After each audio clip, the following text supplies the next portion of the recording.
Welcome to episode 83 of the Thunder Underground podcast. My name is Trent, and as usual, I'm joined by Jason. Hello. Hello. We are here, episode 83, and we've got Elias Soriano of Nonpoint. Yeah, it's great, isn't it? Yeah, that's a good thing. I like being able to say that. Got Yes. someone from Nonpoint. You know, it's been a while since we've had, I think, that style of band on here, so it's good to get this back. Some heavy rock. Yeah, getting back to the heavy stuff. You know, we had we span the spectrum. So, you know, we're just doing what we do. Yeah. Yeah, we're going to talk about that. We're going to, of course, bring you that interview here in a bit and talk about another concert from last night as well as a few other things. Yeah. And before we get into that, we're going to play some music for you. Generally, we play a song from a band and hey, this is so-and-so with their track or whatever. Yeah. Well, this is a little different this time. This is a guy from a band who has been on this podcast. Fist of Rage has been a guest on this podcast, so go check that out. It's quite the hilarious one, I could say. Yeah, we just happen to fucking love these guys. Yeah. And Andy Chapman is the singer of the band. And recently, he uploaded a YouTube video of him doing a cover of a well-known song, which would be the Star Spangled Banner. Yes. A song that pretty much everyone on Earth knows, no matter what kind of music you listen to. Yep. And so this is a live recording where it's just a one-shot deal. You know, he said he was cool with us playing it, and we loved it enough that we want to play it. That's right. And it's fitting, you know, the Olympics, all that kind of stuff. Right? An election year. Yeah. Yeah, good point. That's right. Let's get into this right now. Check this out.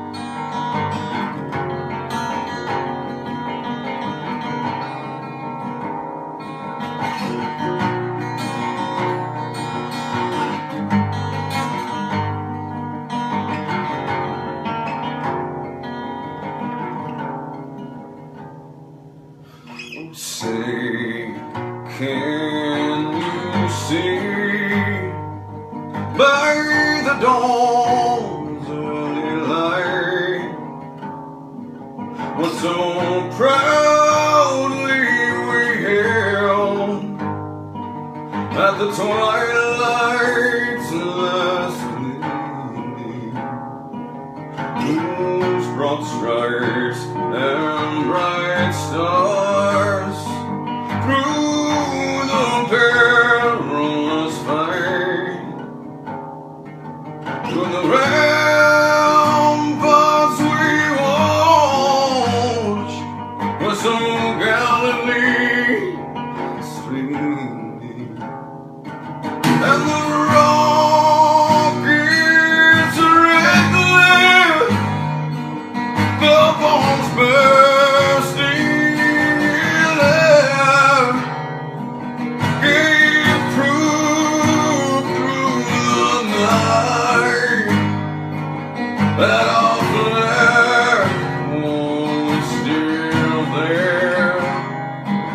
Oh, say does that Star Spangled Banner yet wave o'er the land of the free and the home of the brave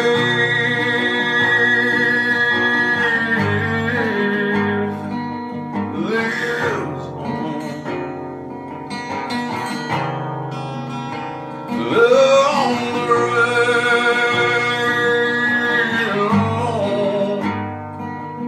lives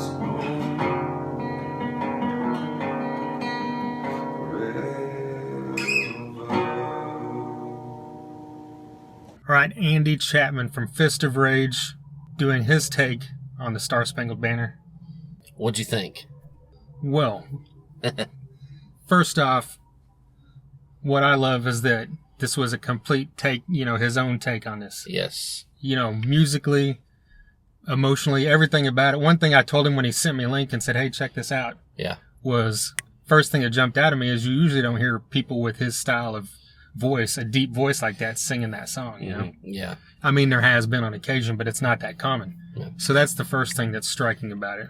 The second thing is that if you just take away what the lyrics are, it just sounds like an emotional love song almost, you know? Just like that deep, you know, you're pouring out your emotions with the guitar in your hand and just going for it. And that's what, you know, completely made it his own, but it still held true to what the spirit of that song is, because it's full of emotion. Definitely. You know, so you can't ask for more than that whenever you hear something like that from a musician. Yeah, I mean, just the power and the soul, you know. Yeah. That's the first two words that came to my mind when I heard it, when I watched it. You know, I think that some of the sports teams around here need to, you know, take note of this, have this guy out, kick off the games. Good point. You know, you got drillers, hockey, soccer, you know, and this would be perfect. Yeah. So, yeah, I mean, this is just a great take on it and a real treat. Yeah, and you can find that on his YouTube. He's got a channel just under his name, Andy Chapman. Look it up. Follow him. Hopefully he'll be uploading some more stuff in the future. Of course. And speaking of Fist of Rage, they're playing this Friday night in Bartlesville. That's right. Which will be, if you're hearing this on Wednesday, it's 2 days from now on Friday. Friday would be the 19th. There you go. August 19th, Bartlesville. Check out Fist of Rage. Get fisted. We've talked about them a few times. We love them. Go back and check out that episode of the podcast. That's right. And like you mentioned earlier, in spirit of the Olympics, my favorite Olympian of all time, Michelle Janicki, lost her heat today. Doesn't even get to advance. Damn it. 14 seconds she was in the I was wanting to see Olympics. that because you've been talking about her. I followed her on Instagram. She's hotter than a firecracker. So, But the story I read said, unlike most Olympians that only lasted 14 seconds at the Olympics, she'll be all right. Yeah, probably. She already got an endorsement deal from Coke and Puma. Yeah, I mean, she'll be okay. She'll be okay. Yeah. And you know, while we're talking on that subject, did you see where, I can't remember what country, but it was two of the synchronized swimmers used, I think it was Camelot for their music. Oh, really? Yeah. Now I saw it. I think it was, I could be wrong. I think it was Kevin Graham said that Japan's synchronized swimming was using a power metal song, but I never saw who it was. Maybe that's it. That's so pretty Camelot? Cool. That's the small headline I heard. I should when this is over, I want to go research it and kind of know more about it. But yeah, that's cool. That's really cool. That's really cool. Nice. But you know, getting back to local shows, this Saturday, August 20th at Billy and Renee's, which is at 31st and Sheridan. Right. You've got Oklahombres, Steve Ray, our buddy. Yes. We need to get you back on, Steve. You know? Yes. Anyways, Oklahombres, Let Slip the Dogs, and Unicorn Snot are playing at Billy and Renee's, so get out there. Yeah. We will be making the pilgrimage to Dallas for Dime Bash. But if we were here, we would be going to that show. And if you're here, fucking go. Yeah, you won't regret that, I promise. Yeah, definitely. And tomorrow night, Thursday night, August 18th at the Vanguard, the new version of Blackfoot will be out there with our buddies Scattered Hamlet opening up for him. And Scattered Hamlet is enough for anyone to go to a show, because these guys are just a whole new experience live if you haven't seen them. And then plus that, they're opening up for a legendary band, and it's like a revamped version of Blackfoot, you know, that's approved by Ricky Medlock. Yeah, it's got Ricky Medlock's stamp. Is he going to be there? I don't know. I know he's at some of the shows. Some of them I've seen. I would assume I would assume they would advertise the ones he's at. I don't know. Yeah, they probably would.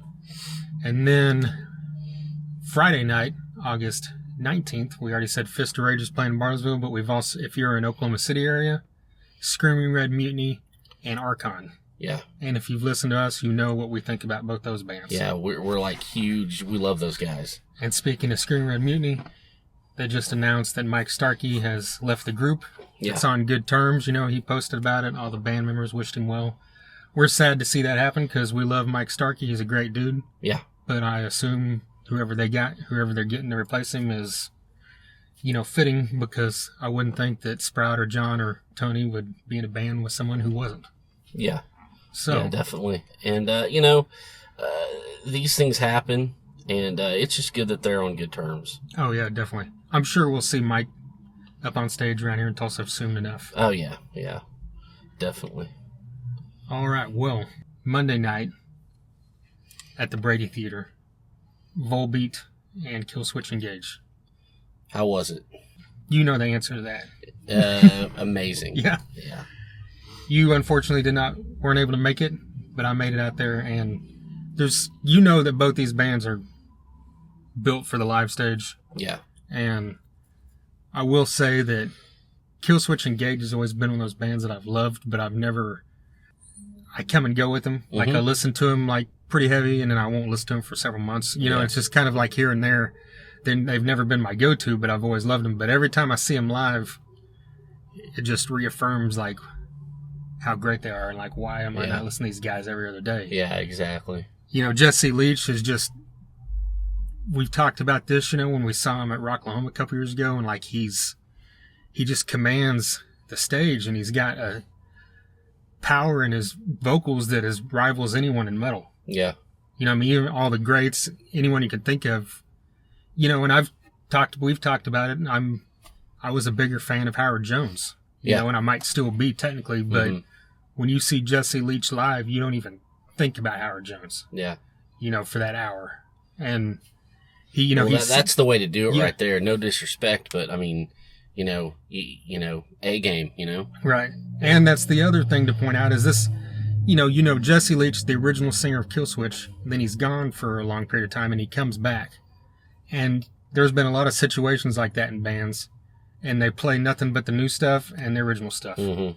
But Killswitch Engage, it's full immersive where half the set is the Howard Jones songs, because they had several songs that kind of put them on the map during that period with, definitely, you know, Rosa Sharon and the Holy Diver cover.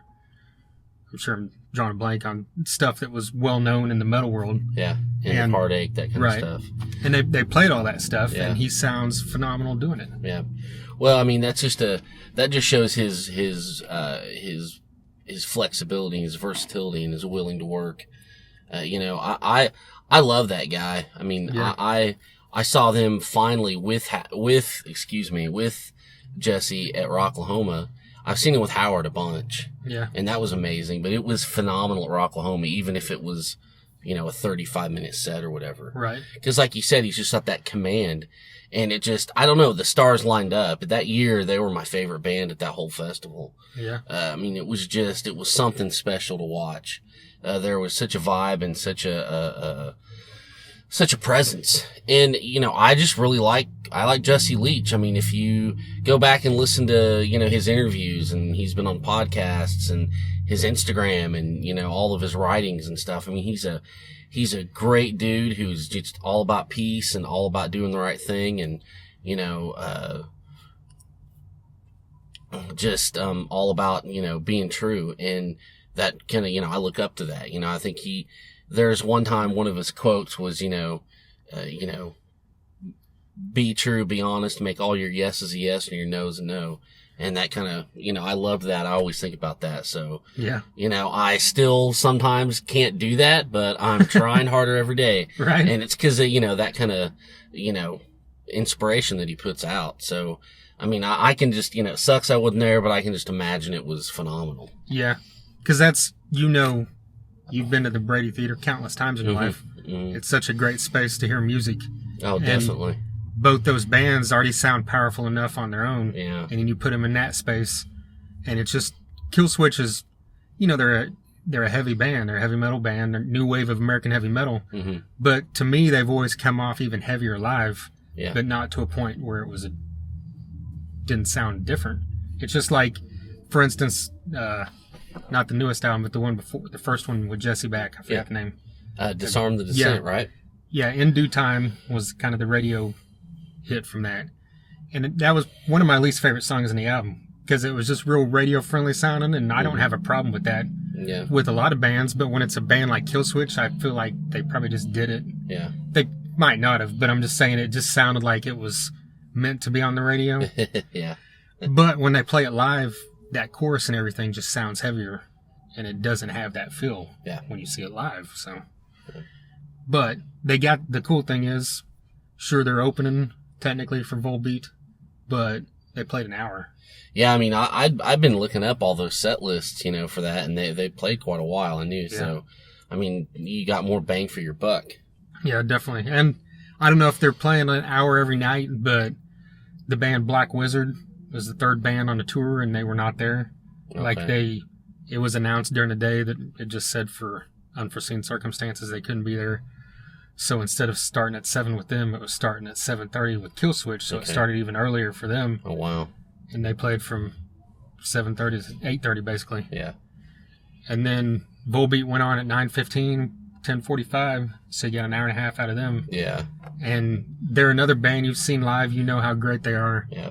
And they're a band where just every song is a hit, every song you know. Yeah. You know, I mean, for me. Well, yeah, even if it's not on the radio, it's like they're one of those bands you can't, if you like Volbeat, you're going to like everything because every album, they've never had filler. That's the thing. Exactly. They're great about that. You know, it's 6 albums now.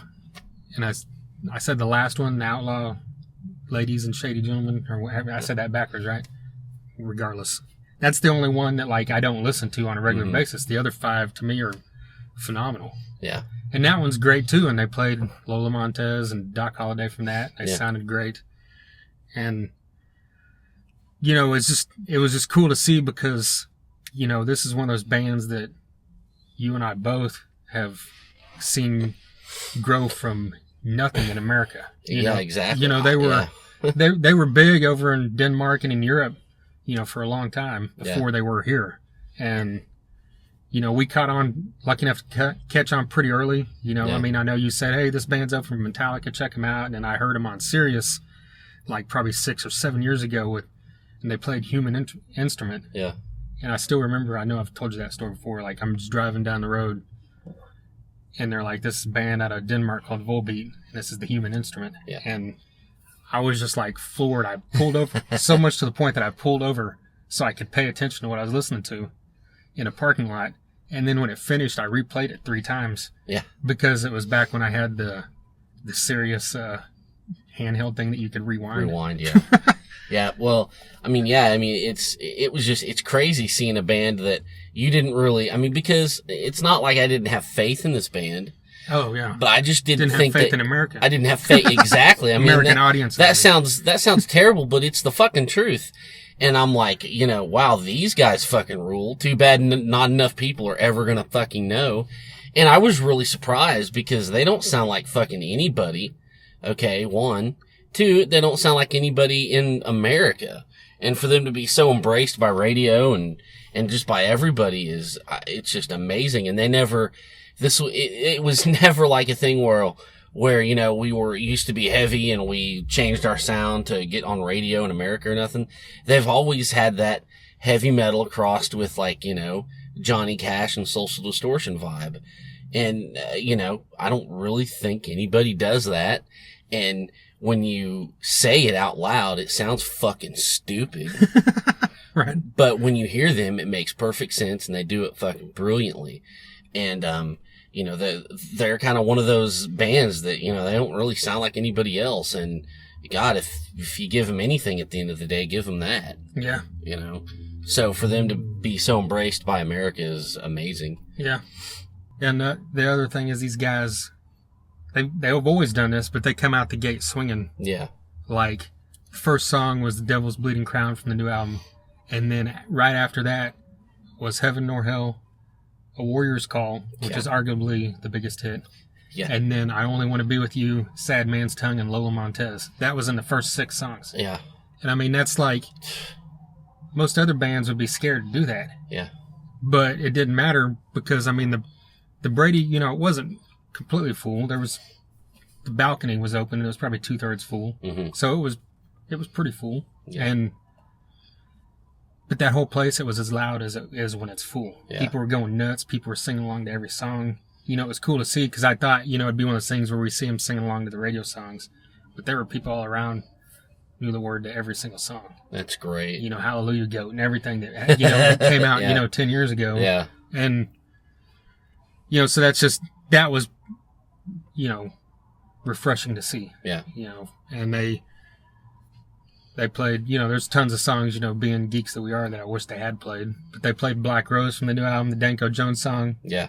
And that sounded awesome. That's awesome. They played The Mirror and the Ripper, which is badass. Okay. Dead But Rising towards the end, and some of the heavy stuff like that, and Hallelujah Goat. Yeah. And then, just all the standard stuff they always play. Yeah. But he interacted a lot, and at one point he was messing with his ear monitor, and he pulls it out and he's messing with it. He's like, "Hey, can you guys give me a little bit of response right now? Because I've had this thing in the whole show, and so I haven't been able to fully hear your voices," and everybody's screaming. And he's like, "Sorry, let me fix this. I've got to mess with this, because if I don't, if you don't do things like this, you get fired from AC/DC." And he's like, "And I don't want to get fired from Volbeat." That's great. Oh. And then he came back to it and said something about, "Hey, Axel's doing good. I like Axel." Oh, that's awesome. That's crazy. He spoke on it there, didn't he? He really did. Yep. That's great. And at one point, there was a guy in the front row that I guess had on, the battle vest. Okay. And he pointed at it and said, "Hey, that's a cool vest." He's like, "Here, give me that. Why don't you let me wear that? I'll let you wear mine for a song." And Really? he took it up there and he gave him threw the vest in the crowd and put the guy's vest on. And he's like, looking at it, he's like, "What do we got here?" And he's like, "Anthrax. Ugh." And then the drummer started playing the drum beat to something. I couldn't tell what it was. Yeah. And then, he started playing the riff, and it still didn't sound like, maybe I was just laughing. I didn't really notice what Anthrax song it was. He's like, "See that? Our drummer knows it, but Rob doesn't even remember it." Oh. That's awesome. Yeah. That's good crowd interaction. That's good stuff I like to hear. Yeah. But yeah, overall, they're just, you don't ever go to Volbeat or Killswitch Engage show and worry that you're going to be disappointed or that it's not going to be phenomenal. You're not going to have a good time. Yeah. You're going to have a good time. Yeah, then they're both those bands are the type of band that even if you're not familiar with them, you're going to have a good time. Yeah. Because they just put on great live shows. And going back to Killswitch, we know Adam D, is crazy all over the place. And was he wearing his Daisy Dukes and all of his stupid shit, his hat on weird and all that? No, he had on a hat, wasn't weird one this time, and then he had on short shorts, yeah. And his knee pads and stuff, and oh Lord, was calling out. So I guess they had to call out one point. He got handed a piece of paper on stage, or Jesse did, and said that I need to announce that if you drive a white Toyota 4Runner with a license plate, whatever, you need to move it because it's behind our trailer. And then Adam D steps up to the mic and goes, "That's license plate DICKBAG. Move your fucking car." Dick bag. Yep. On that note. Right, on that note, Jason's here. Thanks. I appreciate that. You know what? I probably deserve that.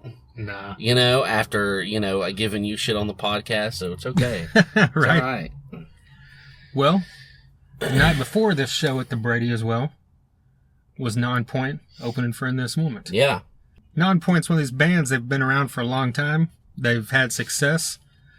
They've never made it to the huge level where I think they probably deserve to be. Yeah, definitely. But, they've been a mainstay, and, I like the fact that we kind of, you allude to this in the podcast, they're still here, and they came out during that period where a lot of the bands didn't make it through and aren't still here. Mm-hmm. They came out around the turn of the century. Yeah. And they're such a great live band because they're so energetic, especially Elias and Rob, they've been there the whole time, and the new guys they got with them, really elevated the sound, I think, to even a little bit heavier on the new album. And it's just great stuff. And I know we both, I dug the Poison Red. I know you dug it. Yeah, that's a great record. Yeah, it really is. There's all kinds of great stuff on there, like Radio Chorus and Chasing White Rabbits and the Single Generation Idiot and El Diablo. It's just a solid hard rock album. Yeah. Yeah, and, they've put in the work, and I think that, that's what's kept them around. And, they've got a great following. They've got a cult following. You always hear people. It's like, they're not a household name, but then again, everybody you talk to is like, "Oh, I fucking love Nonpoint." Yeah. So it's just one of those kind of buzz things, and it's, it's really worked out well for them. And they're one of those bands that people think, I think people forget how many songs they know from Yeah, them. exactly. Like if you go see them live, especially opening for this where they're only getting to play 7 or 8 songs, you're surprised that you know a good majority of them. Yeah. Yep. Even if you haven't kept in touch with them. Yeah. I mean, they keep getting great opportunities. They get good tours. That they've been with Disturbed. Yeah. I mean, so the hard work is paying off. Yeah, and they just announced this week that they're doing a co-headline tour with Escape the Fate. Yeah. Who's another band like that, that's got that cult following and have made their way. And I know I don't know if it's coming around here. I know it's coming to Texas, but that's got, just like you said, there's never a moment where they're not out there opening for someone or doing their own thing. Yeah. Because they are given these opportunities because they're so good live, I think. Yeah. And this was a great interview. Elias was a super nice guy. He's real passionate about his work and about, what they've got going on. And you'll hear all that. And we were really fortunate to have him on. Yeah.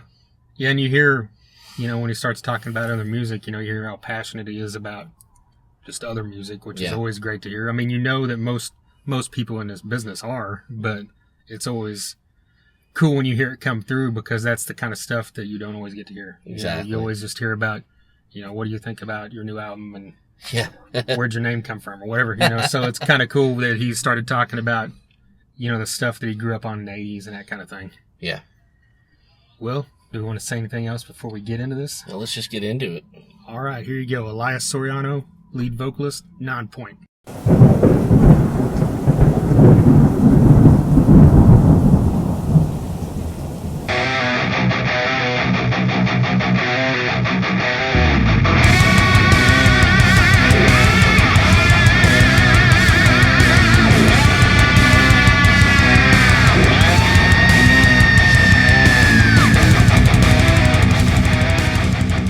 Sturgis. Was that the first time you guys have done that? Bike week. No, we played Sturgis before. Okay. Not bike week, but it was either the week before or the week after, so there were stragglers. Gotcha. The hardcores. Nice. Is that, good crowd reaction and everything? Cause Crowd was great. It seems like a long time ago it used to be more tailored towards the older crowd. Yeah, I guess my dad used to take the pilgrimage to Sturgis every year from Fort Lauderdale. He'd drive his bike all the way from Lauderdale to Sturgis. So it was, he dug our music, so I don't see why anybody else would. Nice. Well, the Poison Red, it's been out for a bit. I mean, how's the reception? How's it going? It's good. Reception's good. Old fans like it, new fans like it, so can't really ask for much more. Yeah, that'll work. We both kind of thought the album art's really striking. It's simple, but it's sharp. With the red and the theme and all that. Talk about that a little bit and how that came up. It was an idea we were all throwing around. The color red is something that we've always used in our production, and we've always worn black and red. It's just it's a very alarming, attention drawing color, and so is the word poison. So it's really an attest to setting off the alarm on something that's really dangerous that's going on, and it's just the life in general is getting really tough. And people need to start taking care of themselves. And that's what the record's all about. You guys always use the same artist for cover work? Or BC did our Oh, really? Okay. Yeah. We tossed around some ideas, and he came back with something, and we threw something back, and next thing you know, it's he sent us that cover idea, and we all gave it the thumbs up and went with it. Cool. Yeah. I know in Generation Idiot you mentioned people texting instead of talking. I was just wondering what your thoughts were on when artists like David Draymond or Corey Taylor have called out fans in the audience for texting. Does that bother you when people do that at shows? Well, when they're texting, I guess, it's different when it's like a quick little, take a picture, post it real fast, but what the fuck are you there for? Right. Are you there to stare at your phone like you do the other 80% of the fucking day, or are you there to get away from it for an hour while you enjoy what you just spent all that money to go see. Yeah. It's like, what's the point? Yeah. If you're going to watch the entire show through a little tiny screen on your phone, go home and fucking YouTube it, man. Yeah. Don't ruin it for the 7 people behind you, you know, trying to catch the show.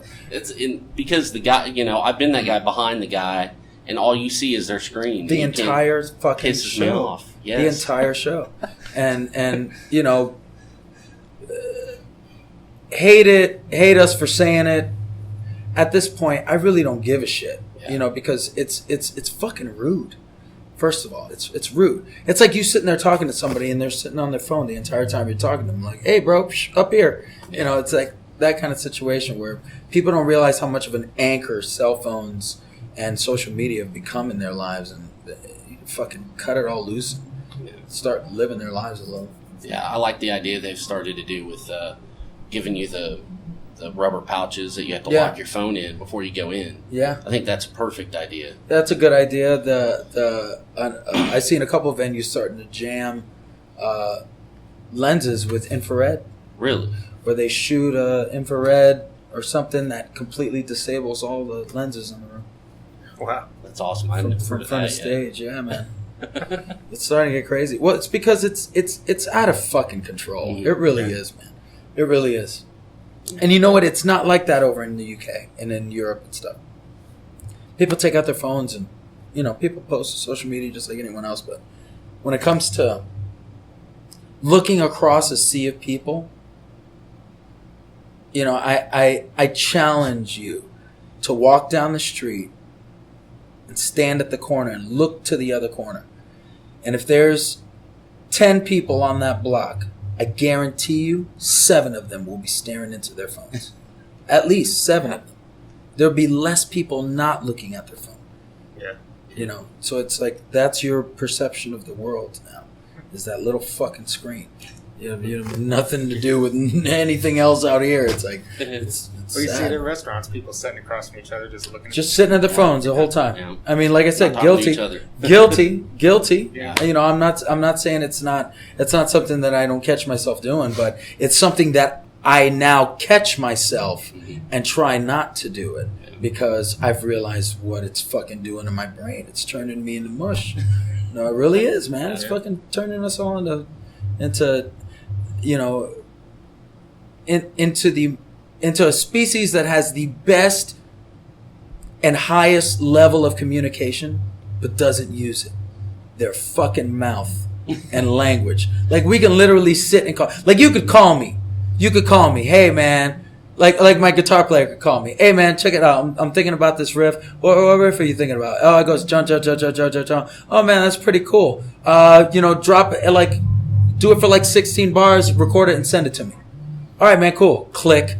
How much did that take? Yeah. Maybe a minute and a half. You know how long that would fucking take in a text? For me to get that across in a text?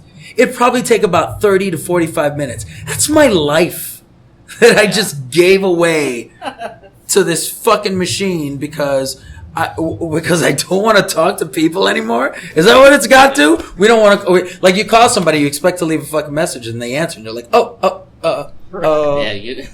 didn't expect you to answer. I was going to leave you a message saying sorry I missed you, but I don't know what to say now because we don't ever talk. Yeah. I hope they don't pick up. Yeah. Oh man. Well, I noticed. You guys got this really cool looking red vinyl, and then I noticed on your Facebook you post a lot of your vinyl. Is that something you've been into your whole life? Or is it more of a recent thing? I just got back into it recently. My drummer actually encouraged me to do it. I had stopped, not stopped listening to music, but I really stopped paying attention to when music wasn't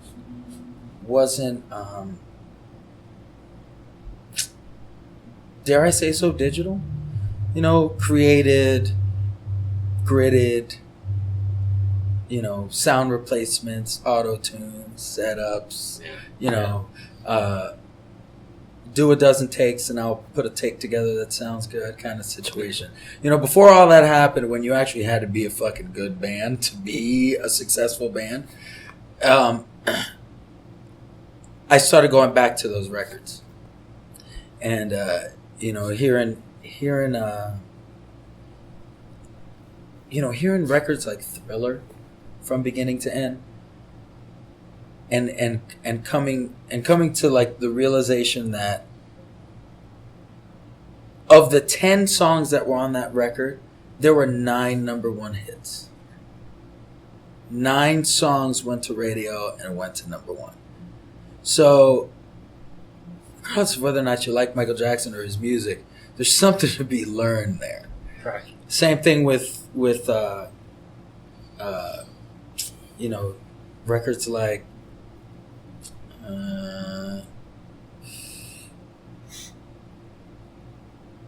Toto, like the Toto record. What's the one with Africa and Oh yeah. Rosanna and all that shit? Like hearing the composition that they used to have to figure out in their music and the care that they took in their music is something that I needed to hear in the best way that I possibly could. And, you know, records deal with harmonics and subharmonics and tones and midtones that you can't get in the digital world, no matter what you fucking try to do. And you know, I always recommend to people to start buying vinyl because you'll really start to hear, you know, things that you never heard in records before. Even if you've heard them over the last 30 years of your life, you know, like, you know, Men at Work or you know, Steely Dan or Steve Miller Band or you know, Bob Seger or, you know, Marvin Gaye and Otis Redding and, you know, Hall and Oates and like people that fucking made some fucking records and some music. So, you know, there's a handful of bands that still do that these days. You know, name off the top of my head like your, you know, like your Circus Survives and your Dredges and your, you know, your Deftones and your, you know, there's bands that are just you know, they're going for something new. You know, they're challenging themselves and the music around them to try to figure them out, because that's what music used to be all about, is getting something fresh and new and making an interpretation out of it. Yeah. And everything sounds fucking same these days, man. Yeah. So I say go classic, go back. You can buy a lot of really cheap shit for like $5, $10 that you will be absolutely blown away. Yeah. Yeah, you can come up with a lot of stuff. Yeah. Yeah, definitely. Have you got a good fan reaction from your guys' vinyl? Oh yeah, it sells probably more than our CD. Really? Yeah, it's you know, not only is it cool to have, but you know, vinyl outsold, you know, CDs last year. Yeah. For a reason. You know, it's you know, people that really love music are getting back to loving music, and it's good. You know, there's value coming back to music, and it's deserved, because people fucking put their lives into it, man. It's just not 4 dudes, you know, hoping that you're gonna buy their record. It's like multiple dozens of families and lives all connected to this one project that are all hoping that their efforts and hard work and sacrifices are gonna, you know, hopefully not only create a positive reaction, but have that positive reaction be rewarded with something, you know, that continues and survives the project. Well, talk about, you know, a lot of bands that came out around the time that you all did, you know, fell by the wayside. What's kept you guys going? And, you know, you guys have been lucky to still be here. You know, hopefully it's our music. Yeah. You know, hopefully it's the music, you know, and the show. I think our show speaks for itself, and, you know, people keep asking us to put out records, so we're going to keep doing it until they fucking say stop. Yeah. There you go. Well, 9 albums in, 16 years? That's pretty impressive. Yeah. I'm excited about number 10. Yeah, I'm excited to say I got 10 records. Yeah, I bet. Definitely. Well, you know, and the lyrics are, you know, a little bit more introspective than most. I mean, are you always writing? Do you have like a notebook and you can just go to it? Or? No, I think I'm finding out who the fuck I am. Okay. Yeah. You know, it took me 40 years, but you know, I'm finally realizing what kind of person I want to be, and I know that it's an everyday thing. Yeah. You know, hopefully I'll you know, I don't want to be, you know, I don't just want to be a good person. I want to be a better person, you know, for myself, for my family, for my daughter. You know, it's a different ballgame. Yeah. Yeah. Always learning, you know, never be satisfied. Yeah. Yeah. Yeah. Definitely. I heard you guys probably like a month ago, might have been right when the album came out on Sirius, playing acoustic. Yeah. Is that something that, do you guys write songs ever acoustic? Or do you go back and rearrange it when you do something like that? We normally go back and rearrange. Not very many songs get written on acoustic unless they're acoustic songs that we write. Right. Those songs tend to have that kind of feel to them. Yeah. And that's a part of us, but that's not our show. You know what I mean? Our show is high energy and you know, roller coaster of emotion is you know, the goal. And you know, when we go to do stuff acoustic, like in Front Lines where we play acoustic in that song, and how in the Air Tonight there was acoustic guitar in that. Songs deem it, we play it. When we're going to do something acoustic, it's so that way people, you know, are focused in on, you know, the content, the lyrics, and you know, the proficiency of my players more than anything. You know, it's fucking show off time, I guess. You know, basically. Yeah. You know, it's a time so people can go, oh, he can sing for real, and he's not just up there screaming his fucking out. Nice. Most of the stuff you mentioned earlier, talking about vinyl, isn't near as heavy as what you guys are. So what band was it that got you into the heavier music? What band got me into heavier music? Actually it was just the Fort Lauderdale scene and being introduced to some of the guys in the band. Really, you know, it was. I wasn't a metal guy or a rock guy at all until I'd say maybe my early 20s. And then it was like, hey, do your homework. And you know, I got a bunch of albums put in my lap, and you know, I was a singer of the band before I was a fan of rock music. So it was something that was fun for me. Yeah. It just turned into what it turned into. I didn't fucking plan for this to happen this way. It probably gave you a good take on it, a different spin and stuff. I think that's what separated us a little bit. Great. And it was probably what, you know, elevated us into the new metal genre, because I was a hip hop kid growing up. So, you know, but, you know, as you fall in love with the instruments and you fall in love with the subgenres and the genres, you know, the music writing, you realize there's a depth to rock music that you don't always get in you know, hip hop. Yeah. I like both sides of the spectrum, like equally. Yeah, that's great. Great. You guys started, you know, right before the whole digital thing kind of took over. Mm-hmm. So you've seen all that change. What are your thoughts on streaming stuff like YouTube and Spotify and everything? It hurts the you know, the value of music. It's harder for bands to survive because, you know, there's no money in streaming, like $0. Like literally fractions of dollars get sent for millions of spins and streams, and you know, that wasn't the case years ago. So the quality of band was a lot higher, and you know, the longevity of a band. You got to be in love with a band for a while before you know, they grew up with you, as opposed to you had a band that you liked when you were 15, but they're no longer around. You know, and then you fell in love with a band until you were 20, and then they're no longer around, and then it's like it's that, as opposed to, you know, most of my early loves are still around. Yeah. You know, and I can name, you know, a handful that keep trying to come back, and it's next to near impossible because there's no way to survive yourself.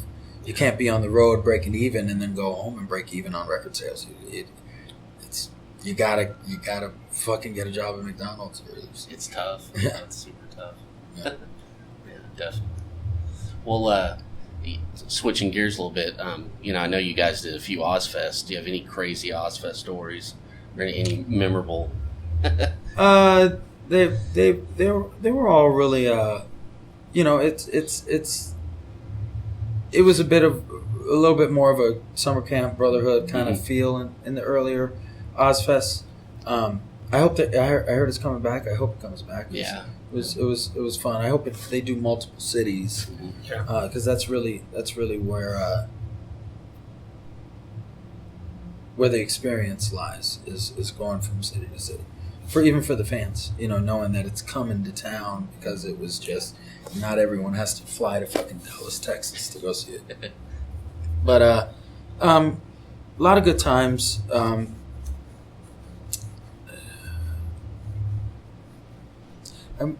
I'd say one of my greatest memories is I became really good friends with a cat named Chris Abrego, who's now a television producer out in L.A., but he worked himself from handing out condoms on Ozzfest to you know, be an executive producer of The Bachelor, and the kid's a hustler, and you know, I say more than anything, I met some really interesting characters that really know how to fucking make something out of their lives. It's cool. That's great. Yeah. Did you guys ever hear in the past 10 years if Phil Collins heard your guys' version? Fuck if I know. I'm sure he's enjoying the checks. Yeah. Nice. Well, now with 9 albums, and especially on a show like this where you don't have a full headline set time, like how do you guys come up with the set list? Because you've got so many songs you have to play that fans want to hear. Yeah, well, you know, we got our fan favorites, and you know, we like to showcase the new stuff. So, you know, the new sets got a lot of new songs. That's what we're trying to showcase. You know, we want people to hear the new stuff and buy the new stuff. So, you know, it's all about showcasing our new talent. Cool. Well, like, have you guys ever considered playing albums in their entirety at all? Yeah, we talk about it, but we always have a new album to push, so it's hard to do both. Right. Yeah. Well, it's funner to play the new stuff. Yeah, it is. Yeah. It really is. Okay. Do you play? Yeah, I play guitar. I can tell. I think that's it, man. We appreciate your time. Thank you, man. Yeah, thank you. No doubt. Yeah, It's good to meet you, boys. Yeah. Thank you for the shirt. There you go, Elias Soriano of Nonpoint. Thank you very much to him for taking the time out of his evening to do that. Thank you to Katie Urizari of Freeman Promotions for setting that up. She's helped us many times now. Yes. Many thanks to her. She's awesome. Yes, and of course, thanks to Freeman Promotions, and then thanks to Dustin, the Nonpoint tour manager. You know, he helped us out there as well. Yeah, he was great. And speaking of, I forgot to mention beforehand, when I walked into the Volbeat Killswitch show, I was standing there in the lobby, and he walked up to me and said, "Hey, Trent," and I'm looking at him like, this guy looks like the tour manager for Nonpoint, but it's not him, because that was yesterday. Yeah. And I shook his hand, and I think he could tell I was a little dumbfounded at first, you know, and he's like, "Hey, I'm Dustin, you know, from Nonpoint." And I was like, "Oh, I thought that was you," but I was like, "No, it's not him, because surely they're gone, right?" And he's like, "No, we had the day off, you know, we're going to Memphis Tuesday, so we just figured, why not stay and see this great show?" And I was like, that's awesome. Great point. So it's cool. The whole band was out there in the lobby, and I saw a couple people coming up to Rob, the drummer, you know, because he's recognizable. And I saw Elias come in there later, and, you know, so it's just cool to see a band, you know, I mean, you see it on Instagram or Facebook sometimes, like, "Hey, our day off, we're going to this," but you usually never see it with your own eyes. So it's cool to see bands getting out and supporting other bands they like that. Yeah, that's an added bonus. And also, I got to mention,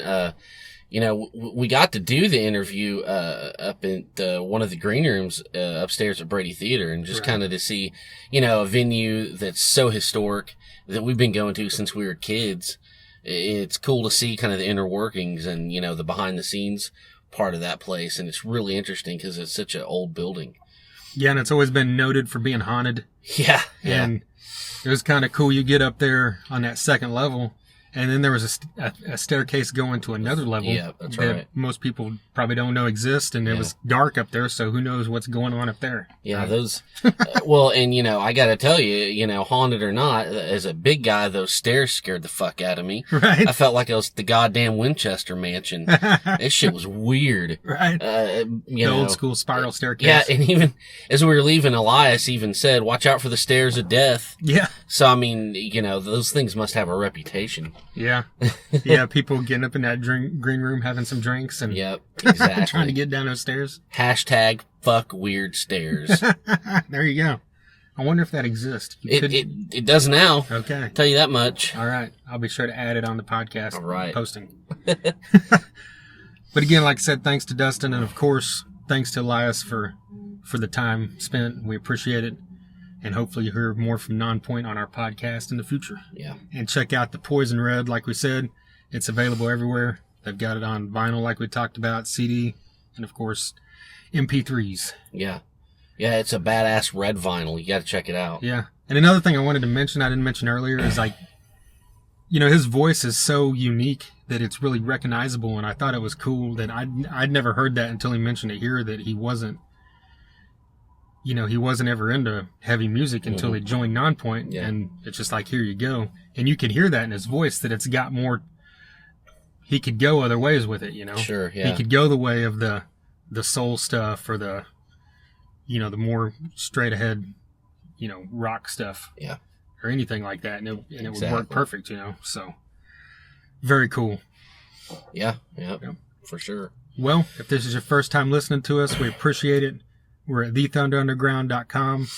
We're on Facebook at /thethunderunderground. Same thing on YouTube and Instagram. We're also on Twitter, THNDRUNDR ground. And we're on Periscope, and then this is soundcloud.com /thunder-underground. We've had on guys from Drowning Pool and Soil, Crowbar, Act of Defiance, which was Chris Broderick, who's also been in Megadeth. Yeah. We've had on guys from Warrant, Europe, Bullet Boys, Trickster, if you like the glam or the 80s rock. Yeah, Overkill, Murder Yeah. FM, The Obsessed, you know, Spirit Caravan, Battlecross, Insight. You know, we've had a lot of local guys like, you know, Driver and, you know, Chad Malone from Senior Fellows. Like we said before, Screaming Red Mutiny, who, you know, I just looked up. Their new bass player is a guy named Nick Mina. So welcome to the fold. Nice. Maybe we'll talk to him soon. Yeah. So yeah, anyways, we've got all kinds of stuff. So many episodes. Go back and listen. Yeah, there's 82 other ones you can check out. We got some we just talked about. The last one was just us talking about some concerts we went to, like Guns N' Roses and Through the Stone, and some new releases from the Dead Daisies and Jackal, which you need to check out. Of course. And then, of course, all these ones with interviews, and we've got stuff coming up here next week, so be on the lookout. Of course. All right, well, you got anything else? I think that does it. All right, until next time. Thunder Underground, y'all.